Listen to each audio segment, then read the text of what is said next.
Baik, Assalamualaikum warahmatullahi wabarakatuh.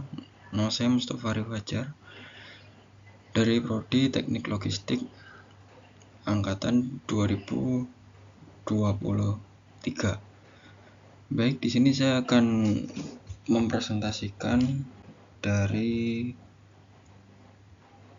proposal skripsi saya yang berjudul Penerapan Model Economic Order Quantity (EOQ) untuk optimasi persediaan suku cadang pada terminal peti kemas X. Bab 1, kita menuju ke pendahuluan. Poin pertama dari pendahuluan tadi yaitu latar belakang. Jadi terminal peti kemas sangat bergantung pada peralatan seperti kren, hand truck, rack stacker. Hal tersebut membutuhkan suku cadang agar tetap berfungsi dengan baik. Permasalahan yang sering terjadi adalah ketersediaan suku cadang yang tidak stabil. Kadang terlalu banyak sehingga biaya gudang tinggi, kadang terlalu sedikit sehingga menimbulkan downtime atau yang disebut kemunduran waktu. Model EOQ (Economic Order Quantity) dapat menjadi solusi karena mampu menentukan jumlah pemesanan yang optimal. Beberapa penelitian terdahulu misalnya menyebutkan bahwa EOQ efektif untuk menekan biaya persediaan. Zhang pada tahun 2021 juga menegaskan bahwa metode EOQ masih relevan digunakan di manajemen logistik modern. Selain itu, jumlah penggunaan suku cadang di terminal peti kemas seringkali sulit diprediksi. Setiap alat memiliki jam kerja yang berbeda-beda, sehingga kebutuhan suku cadang juga tidak sama. Ada alat yang jarang rusak, tetapi ada juga yang memerlukan pergantian komponen secara rutin. Ketidakpastian inilah yang membuat perusahaan perlu memiliki sistem pengendalian persediaan yang lebih terarah. Kemudian di rumusan masalah poin kedua, bagaimana kondisi manajemen persediaan suku cadang di terminal peti kemas X saat ini. Kemudian beberapa jumlah pemesanan optimal suku cadang berdasarkan metode EOQ. Dan ketiga, bagaimana perbandingan antara total biaya persediaan metode EOQ dengan kebijakan aktual di lapangan. Baik, menuju ke tujuan penelitian. Yang pertama, mendeskripsikan kondisi manajemen persediaan suku cadang di terminal peti kemas X. 2. Menerapkan model EOQ untuk menentukan jumlah pemesanan ekonomis. 3. Membandingkan hasil model EOQ dengan kebijakan aktual di terminal. Kemudian poin keempat, manfaat penelitian. Manfaat penelitian dapat menjadi suatu hasil tambahan yang bermakna pada suatu kajian ilmiah. Adapun manfaat penelitian ini sebagai berikut. Manfaat praktis, memberikan rekomendasi bagi terminal untuk mengurangi biaya persediaan dan meningkatkan ketersediaan suku cadang. Yang kedua, manfaat teoritis, memperkuat penerapan teori EOQ dalam konteks manajemen logistik pelabuhan. Kemudian ke bab 2, yaitu tinjauan pustaka.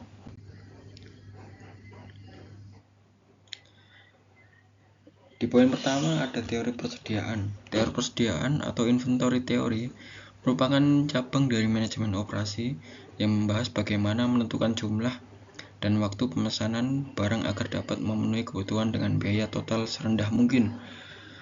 Menurut Render, Steyer, dan Hanna pada tahun 2018, teori persediaan adalah kumpulan model matematis dan pendekatan analitis yang membantu manajer dalam mengambil keputusan optimal terkait persediaan di bawah kondisi permintaan dan waktu pengiriman yang tidak pasti.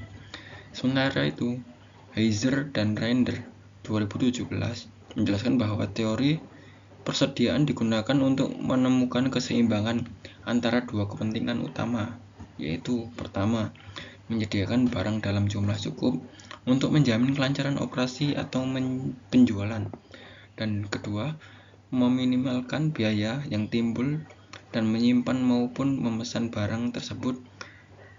Dengan demikian, teori persediaan berperan penting dalam menjaga kesinambungan operasi perusahaan dan meningkatkan efisiensi biaya logistik.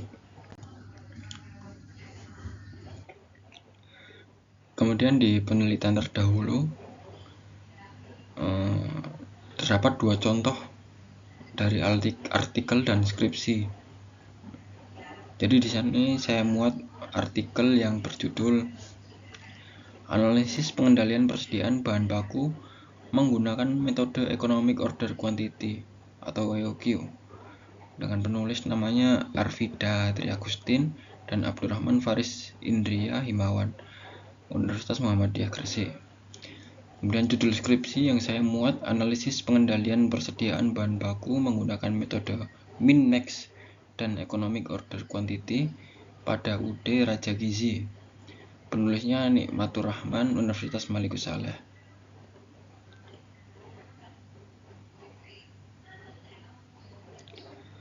Jadi pada 2 penelitian terdahulu ini terdapat beberapa contoh dari